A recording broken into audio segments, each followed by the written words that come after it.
As a deer hunter, I want to know all I can about America's favorite big game animal. That's why I became a deer farmer. Without deer farms, we lose our greatest resource for research and whitetail management. With them, we gain more knowledge than ever before. Join me as we discover the truth about whitetails and meet those who work every day to preserve this great species for future generations. My name is Keith Warren, and this is Deer and Wildlife Stories.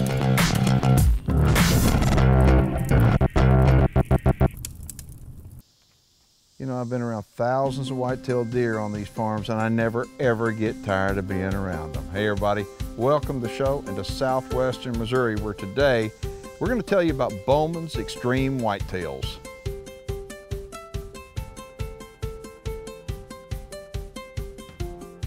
We've been in the deer business about 18 months. We have about 200 deer.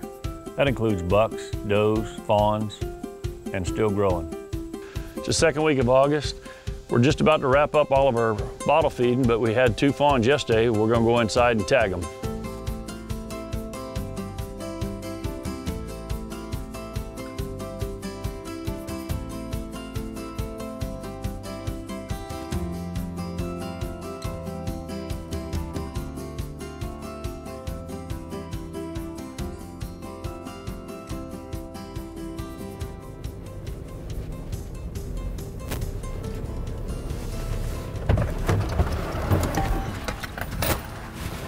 All right, let's go ahead and get this show started. All right, it's bottle feeding time. Come on in. Nice. Oh, what do we have here? Oh, look at that. How old are they? Just a day old. A day old. Mm-hmm. What's your name? I'm Sarah. Sarah, I'm Keith. Nice to meet you. Nice to meet you. They're a day old, huh? Day old, beautiful. How cute is that? All right, so when is your AI date? Around October 31st. Okay, so that means babies are definitely going to be on the ground by the 10th of May. Oh, yeah. Okay, and here it is beginning the second week of August, and you got new babies on the ground. Tell everybody why and why you're bottle raising these. Well, the reason is we AI'd this doe and she didn't take the AI. She got backed up late because my buck was in with quite a few does. We pulled these fawns off because we're going to let the mama dry up and put her back in the AI program. So we're bottle raising these fawns late in the year. That's a smart thing to point out too. If a doe is if you're bottle feeding a fawn, you get it off the doe, that doe's going to come back quicker, get ready for breeding a lot easier than if you stress her by raising babies. So that's the reason for this whole deal. Right now we're going to tag these fawns, show you what that's all about. Right. Okay, these are new fawns that we're getting ready to tag. Okay, first thing we do is make sure they're sex, because we put our new tags on the fawns. Girls get it on the right, boys get it on the left. So we spray a little bit of iodine on the tag so that, just to kind of disinfect it a little bit. Usually they squeal a little bit, but it doesn't really hurt them to tag them. That's it. Inside's my ranch manager, Mikey Soto, and our intern, Sarah. They're in there tagging some fawns. When they get done with that, they're gonna go outside and do some bottle feeding.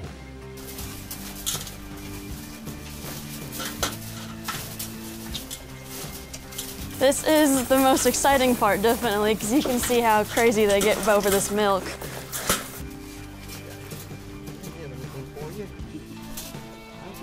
Well, the reason we bottle feed is to keep these fawns good and calm. They're going to be our breeders in the future. We want to keep them as stress-free as possible. We handle our deer a lot throughout the year, so we bottle feed so that they're more used to humans, and overall, less stressful deer and more healthier deer. So we strive on making sure our deer have the best life they can have. So if you'd like more information on Bowman's Xtreme Whitetails, give me a call at 407-733-9969. Deer and Wildlife Stories is brought to you by Record Rack Deer and Elk Feeds, the North American Deer Farmers Association, Advanced Deer Genetics, Beam Fence Company, New Dart, Divine Genetics, North American Deer Registry, Protect the Harvest, Headgear LLC, Newport Laboratories, Superior Milk Replacer, and Dr. Ray Favero's Whitetail Genetics.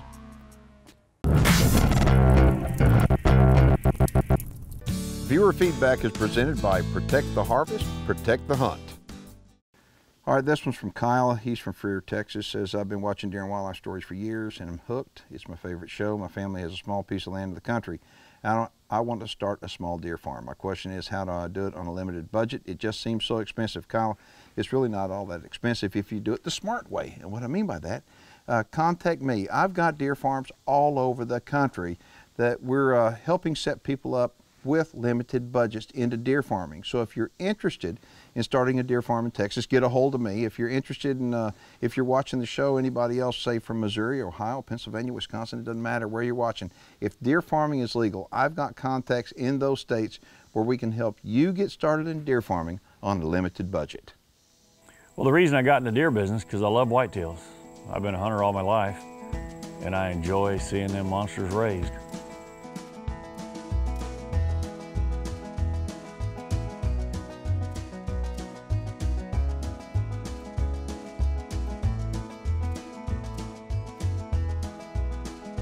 All right, David, so who are these guys?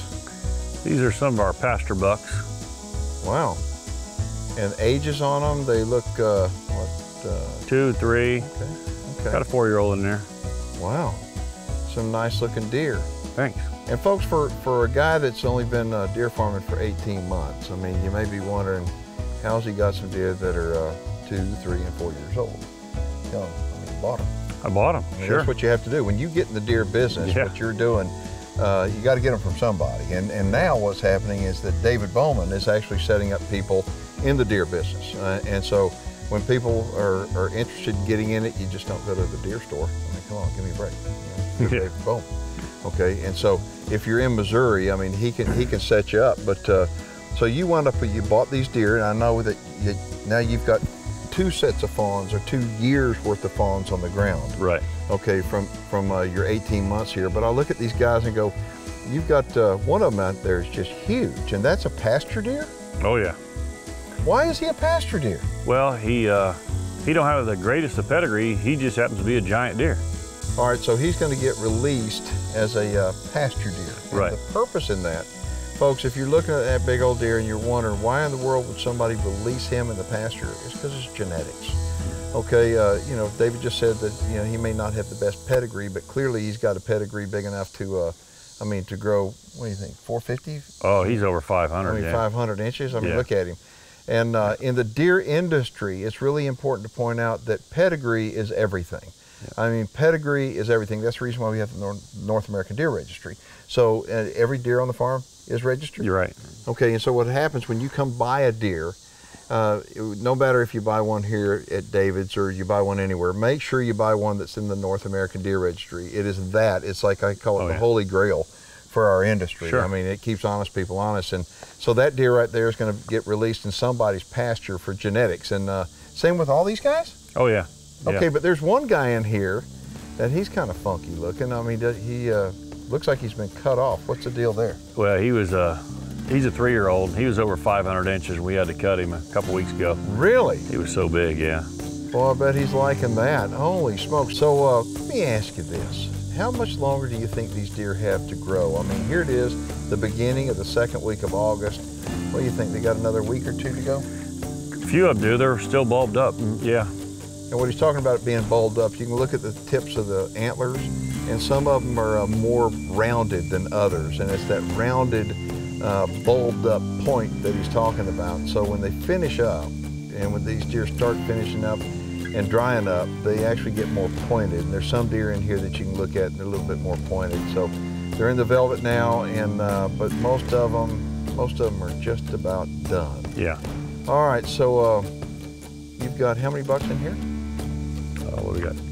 19? I guess 19 between this pin and that pin right there. Yeah. And this is nice. Now, do you have some yearlings on the ground? Oh yes, we got some yearlings. They're not huge, but they're nice yearlings out of really good genetics. So okay, we're looking forward to them. What we're going to do, we're going to show you the yearlings here in a second. And one thing I want to point out is you're looking at these deer, and we're talking about the deer industry. I will tell you something that I learned a long time ago. We've been doing this 18 months. I learned never, if you have a deer in the North American Deer Registry, he's got great blood, he's a good deer, don't ever judge a deer, count him out if he's not a big yearling, never. Right. Because I have had some yearlings that are like this, that grow up to be 2-year-olds like this. Oh yeah.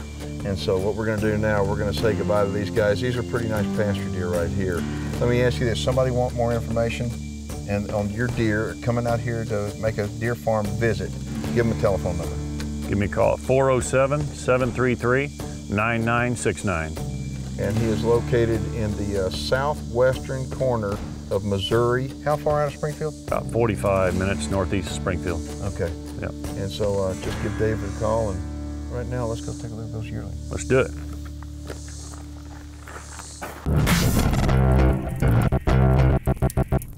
Closed captioning provided by Keith Warren's Texas Hidden Springs Ranch.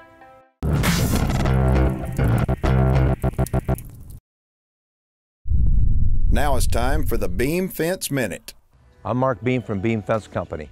Today I'm going to show you how I stretch wire. The way we stretch wire is kind of unique from other companies. We designed and patented our own machine.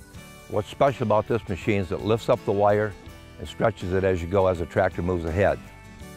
The machine allows us, when we're going up and down hills, to be able to maneuver the machine in a position that allows the wire to stay straight and follow the ground. With 27 years of experience, if you've got hills, mountains, swamps, whatever you've got, we've been through there, we've done it. This was a patented piece of equipment that we built. If you want more information about this machine and my company, you can contact me at beamfence.com.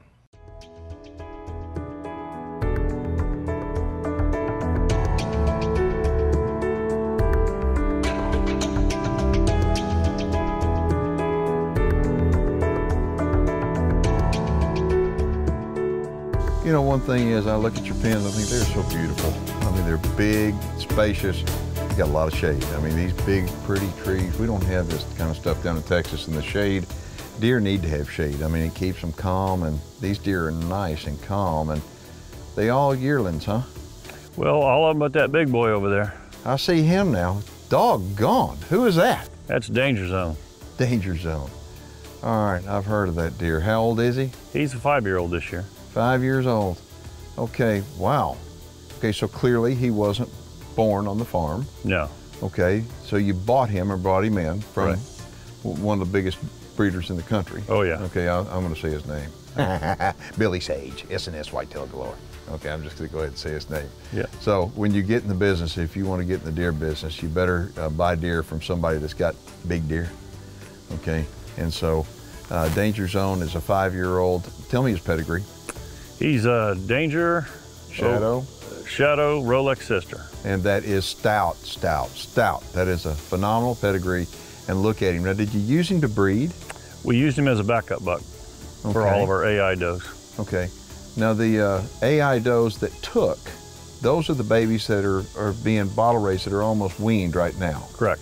Okay, so the ones that didn't take are the ones that he got to service. He got to service some of them. Oh yeah, quite a few. So you've got some babies on the ground out of Danger Zone. Oh yes. Okay, hey, if somebody wanted to buy a deer, even a fawn, would you sell it? I know I know you're not ready for that question. It's like, I like asking that. Okay, but no, seriously, would you sell a fawn? Probably not. You would too. He would. Okay, I'm just telling you, if the price is right, he would. Okay, but virtually everything is for sale on the farm, so you need to get a hold of David. If you got any questions or anything, get a hold of me. I mean, get a hold of David, get a hold of me. You can shoot me an email, I'll be happy to answer them. But I look at these yearlings, okay? That is a beautiful yearling right there. Oh yeah. I mean, he is gorgeous. Yeah. And all of them were born on the farm, right? Correct. Okay, so every single yearling that you have was born on the farm. You didn't buy any of them. No. Okay, but I'm looking at him going, you know what? He's beautiful. There's another one right there is pretty. But you've got some that I call them knotheads. I mean, they really are. I mean, I call them knotheads on my place. I mean, you know, these guys, it's like, what in the world happened? They should be bigger. Yeah. But they're just not. They're just didn't come on like these other deer. And I think as a deer hunter, we were always told that if you see a spike in the woods, I mean, shoot it, because it's going to likely always be a spike. We know now as a deer breeder that is not true. These young deer, these have got all phenomenal pedigrees. All of them in the registry? Oh, yes. Okay, yeah. And they've got pedigree as long as your leg. Oh, yeah. And so genetically, they all have what it takes to grow into a danger zone. Oh, yeah. Okay, no doubt. But what happens a lot of times is deer, they may be a late born fawn, and so they don't have time to mature during that first year. They may wind up getting a tummy ache. They may have something wrong. They may be nutritionally stressed, or they may be stressed in some other way where they just didn't develop antlers like some of these good ones. I mean, you've got some really nice yearlings in here. Mm-hmm. But then again, these other ones, I mean, don't count them out, because I've been to places before as yearling pens, I look at them and go, and I come back at 2 years old and go, I mean, it's like, where'd they come from? Right. Same deer. Oh, yeah. So, okay, if somebody wants more information, to come out here, take a farm tour, to get schooled on how to get involved in deer farming, right, or to buy deer from you, yeah. Okay, give them a telephone number. Well, my number is 407-733-9969. My ranch manager, Mikey's number is 417-664-7794. And what we're going to do right now, I want you to show me another pen of yearlings, okay? Because I know you got them. Oh, yeah. And I know you're proud of them, so yeah. Let's head on over there and take a look at them. Let's do it.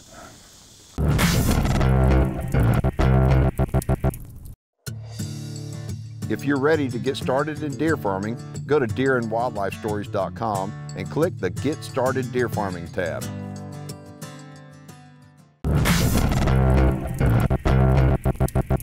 All right, I just got done feeding them, so now I'm going to walk around the pen, check all the deer, make sure everyone's looking healthy and everything, and then also make sure I check on the baby fawns who are in here also. Everyone's looking good this morning. The third one's right down there, and everyone's hopping up, moving around, so everyone looks good in this pen. My wife and I live in Tennessee, and deer farms here in Missouri. It's a 7-hour drive each way. It creates a few challenges, but it's all worth it. Mikey Soto's my ranch manager. He runs everything when I'm not around.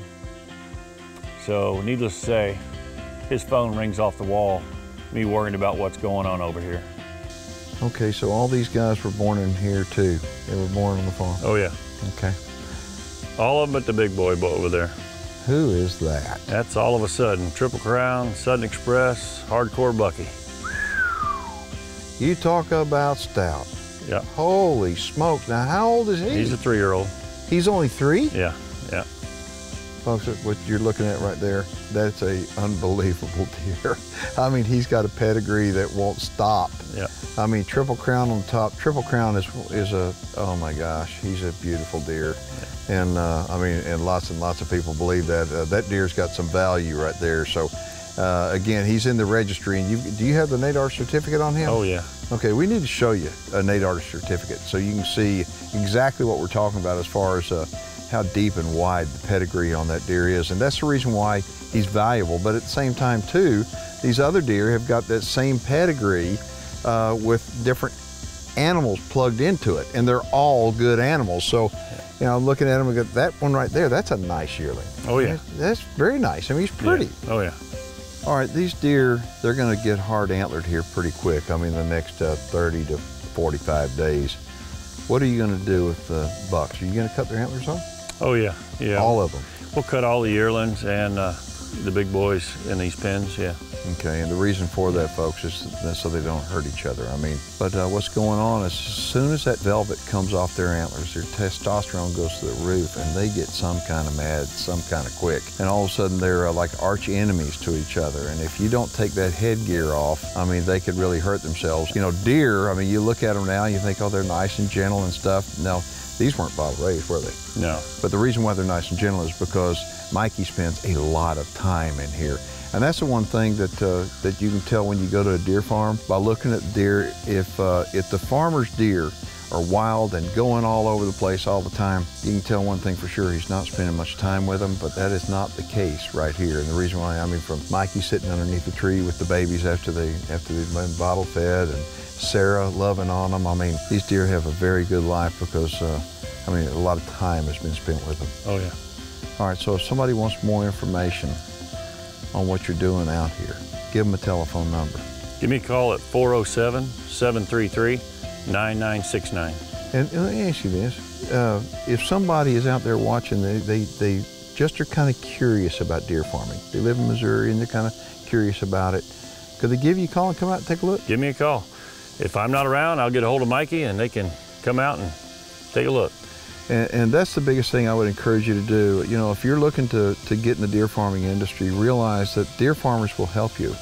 And if you're going to get into the industry, you've got to figure out where in the world you're going to get your deer from. Mm-hmm. Okay, and that's the reason why we do this program, to show you the different deer. You know, you got danger zone and all of a sudden, and all these big deer. And it's like, how do you find the place where you want to get your deer from? The way you find them is you visit deer farms. And you meet people like David Bowman. And you get to know them, because in the deer farming industry, what I think is really cool about it is that, yes, we're all competitors. Right. But we're helping each other out too. Oh yeah, yeah. There's people, to this day, I call up and ask questions about, because I'm still learning. That's right, and you know what, and I'm still learning. I've raised thousands and thousands of deer, and I think all of us are still learning in the deer industry. So the big piece of advice that I'd give you, if you're interested in getting into deer farming, is visit a deer farm. Oh yeah.